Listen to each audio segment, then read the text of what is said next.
بسم الله الرحمن الرحيم. قال تعالى: ومن أحسن قولا ممن دعا إلى الله وعمل صالحا وقال إنني من المسلمين. السلام علیکم ورحمۃ اللہ وبرکاتہ. حج کی تیسری قسم جو ہے حج تمتع ہے. حج کی تیسری قسم جو ہے حج تمتع ہے. تمتع کا مطلب ہوتا ہے فائدہ اٹھانا. حج تمتع کے اندر یہ ہوتا ہے کہ حاجی پہلے عمرہ کرتا ہے، پھر اس کے بعد میں حج کرتا ہے. تو اس کا طریقہ یہ ہے، اس کی صفت یہ ہے کہ جب آپ میقات پہ پہنچے تو میقات پہ پہنچنے کے بعد میں غسل کرنے کے بعد میں احرام کے کپڑے پہننے کے بعد میں میقات سے صرف عمرہ کی نیت کرتے ہوئے یہ کہیں اللہم لبیک عمرتن. ساتھ ہی ساتھ آپ کے دل میں جو ہے یعنی حج تمتع کی نیت ہوگی، لیکن وہاں پہ نیت کرتے ہوئے کہیں گے اللہم لبیک عمرتن. پھر اس کے بعد میں تلبیہ پکارتے ہوئے آپ مکہ پہنچیں گے. مکہ پہنچنے کے بعد میں آپ کو طواف کرنا ہے اور سعی کرنی ہے. یہ طواف جو ہے عمرے کا طواف ہوگا اور سعی جو ہے عمرے کی سعی ہوگی. طواف اور سعی کرنے کے بعد میں آپ بال کٹوا کے احرام سے فارغ ہو جائیں گے. آپ مکمل طور پہ احرام سے جو ہے آپ حلال ہو جائیں گے. اور پھر اس کے بعد میں جو ہے آپ 8 تاریخ کو پھر نئے سرے سے جہاں بھی آپ رکے ہوئے ہیں، جہاں پہ بھی آپ ٹھہرے ہوئے ہیں، وہاں سے 8 تاریخ کو نئے سرے سے جو ہے آپ حج کی نیت کریں گے. اور جیسے کہ اگر آپ خیمے کے اندر چلے گئے اور خیمے کے اندر آپ کی رہائش ہے تو وہیں سے منا سے ہی آپ 8 تاریخ کو چاشت کے وقت یعنی سورج نکلنے کے بعد اور زوال سے پہلے، ظہر سے پہلے تک جو ہے آپ غسل کر کے اور اسی طرح سے احرام کے کپڑے پہن کر نئے سرے سے جو ہے آپ حج کی نیت کرتے ہوئے کہیں گے اللہم لبیک حجن. پھر اس کے بعد میں 5 وقت کی نمازیں جو ہے آپ منا کے اندر پڑھیں گے. ظہر کی نماز، عصر کی، مغرب، عشاء اور فجر کی نماز. 4 رکعت والی جتنی بھی نمازیں ہیں انہیں قصر کر کے 2 رکعت پڑھیں گے. اور 9 تاریخ کو فجر کی نماز پڑھنے کے بعد میں جب سورج نکل جائے تو منا سے عرفہ کے لیے روانہ ہو جائیں گے.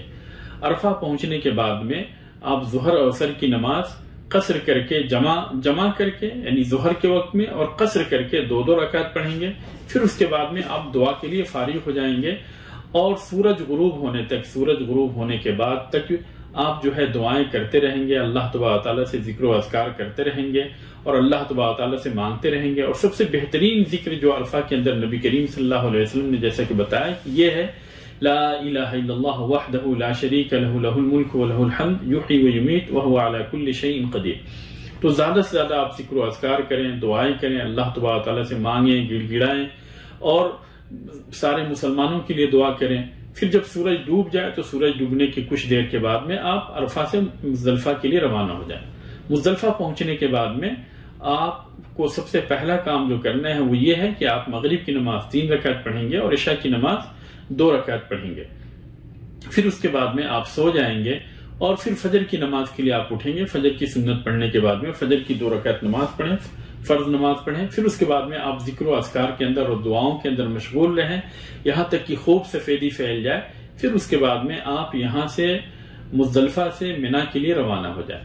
اب یہ آج کا دن جو ہے یہ 10 تاریخ کا دن ہے اور 10 تاریخ کو 5 کام کرنا آپ کے اوپر ضروری ہے. پہلا کام جو ہے جمرات کی رمی کرنا، دوسرا کام قربانی کرنا، تیسرا کام اپنے بال کو مڈوانا، چوتھا کام طواف حج کرنا اور 5واں کام سعی کرنا.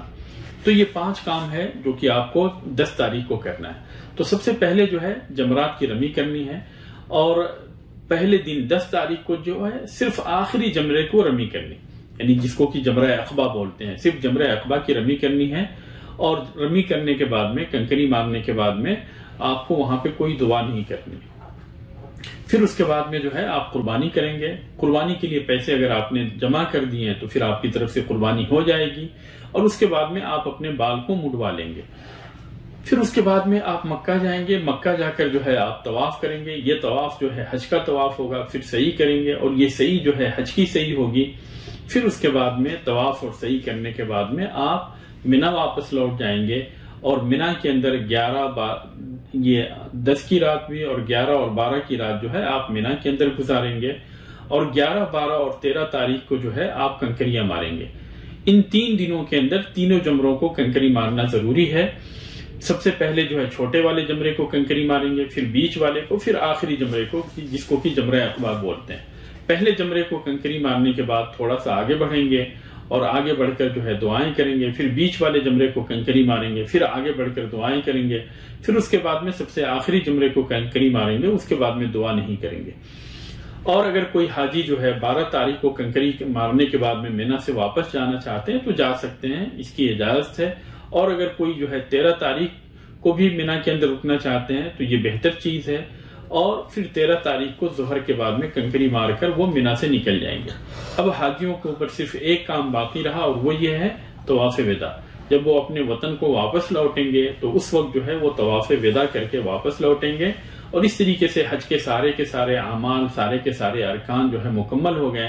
البتہ طواف وداع کے بارے میں خواتین کے لیے اجازت ہے کہ اگر کوئی خاتون جو ہے طواف وداع سے پہلے اگر ناپاک ہو جاتی ہیں تو بغیر طواف وداع کیے وہ واپس لوٹ سکتی ہیں۔ شریعت میں ان کے لیے اجازت ہے کہ بغیر طواف وداع کیے واپس لوٹ سکتی ہیں، اور اس طرح سے ان کا حج مکمل ہوگا۔ اللہ تبارک و تعالیٰ سے دعا ہے کہ اللہ تبارک و تعالیٰ ہمارے حج کو حج مبرور بنائے۔ اللہ تبارک و تعالیٰ ہمیں حج سے، گناہوں سے اس طریقے سے پاک صاف کر کے واپس لوٹائے جس طرح سے کہ ہم اپنی پیدائش کے دن تھے۔ اللہ تبارک و تعالیٰ تو سب کی دعاؤں کو سننے والا اور قبول کرنے والا ہے۔ اللہ تبارک و تعالیٰ تو ہماری بھی دعاؤں کو سننے اور قبول فرما لے۔ آمین وآخر دعوانا الحمدللہ رب العالمین۔ السلام علیکم ورحمۃ اللہ وبرکاتہ۔